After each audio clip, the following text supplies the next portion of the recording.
Yeah, that explains a little bit about the guitar. Yeah, I would say New Order and Joy Division were really big too. Yeah. And definitely in the style and delivery. For me, like finding out about Ian Curtis as like a 18-year-old kid, I was like, what the hell is this? Like William introduced me to, because like I said, like I was like a hip hop and jazz kid, and then William's playing me. He introduced me to Kraftwerk. I knew Kraftwerk because of Africa Bambaataa and the Sonic Force and the famous break for Planet Rock. And then William's like, oh, well, this is the real actual song. I was like, I've never heard the real song. And so I was kind of getting my mind blown early on. And did you know they were Germans? Oh yeah. Yeah, we do. That's why the art lord was German. Okay, yeah. Yeah, okay. We love Germany. Okay. I always said though, like, I'm from a little town called Germany in Ohio. That's great. So, but I'm talking about that cycle. Has things changed? Has things become more, more like, the time is more ready for you? Is it something, when I've written, reviews of your music and all that, sometimes people say that the kind of music you do, which is, a lot of emphasis on it's a kind of there's a lot of things into the whole performance thing. It's a kind of, people say it's a kind of if you're honest to go on stage and actually deliver as much as you usually do on stage. And is that actually something the time will actually be in lack of right now, more than, for instance, 5, 6, 7 years ago? Do you think there's a kind of reaction going on? Because that's actually what some of these music reviews actually say. I guess we'll see in the future. Is it the future now? I think he's saying that the future is now, and people like the world is more responsive to emotive, crazy, physical from it. Is that what you're saying? As opposed to like 5 years ago, whatever it was. I don't know. I would just say there's too much cool in music. Too much cool in music. And that cool is, I'm not just talking about like, put on your shades cool, but like the Marshall McLuhan and like Hot and Cool Media, it's like, there's that air of needing to be laid back to put on this air that what you're doing is important. But we were never like that. We're just like, we push that thing. And that's why the live show has always been so important, is creating experience. And we've never been cool. So, no mystique. We have zero mystique. We have some friends who really good with mystique stuff. I feel like coming from being someone that has sort of watched you guys and now sort of like being like, there's so much just like what you see when you see Future Islands is like what you get, you know what I mean? Like Sam's just a very, like everyone just, the whole performance is just a very honest,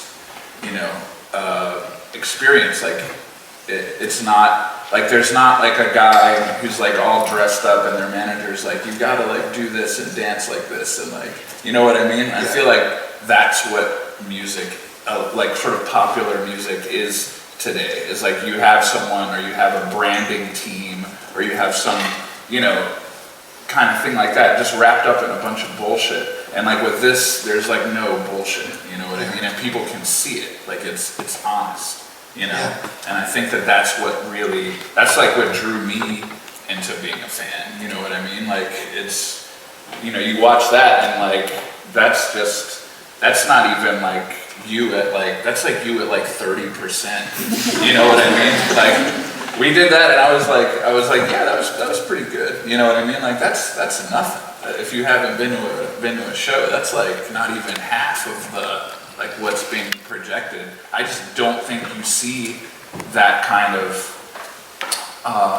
sort of bare, just raw honesty, like this guy's like crying at night sometimes, like when we're playing shows, like, I mean, one of the only other people I can think of who gives that sort of kind of raw intense emotion and performance is like Nick Cave or somebody, you know what I mean? And it's another thing where it's just this very visceral, very like honest like experience. And I think in the last like 10 years especially, like that's something that's been lost like in just music like in general. It's all like Lady Gaga and like bullshit. You know what I mean? Like, I'm not saying that, you know, Lady Gaga's great, like everybody's great, but there's all this sort of like blown up, like, you know, like just too much, you know? Well, like if it can't be masked and like just over the top theatrics, then it's somehow it's not like commercially viable or something. And then like here's these three guys that are just like,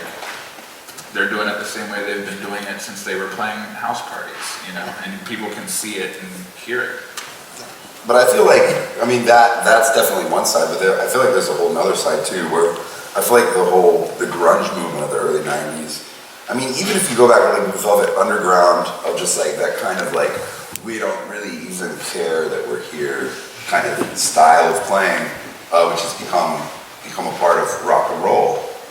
The intelligent slacker kind of vibe is something that I don't have any problem musically with that stuff. We have friends that are in that and make music in that way and in that zone, but that's just never how we wanted to do it.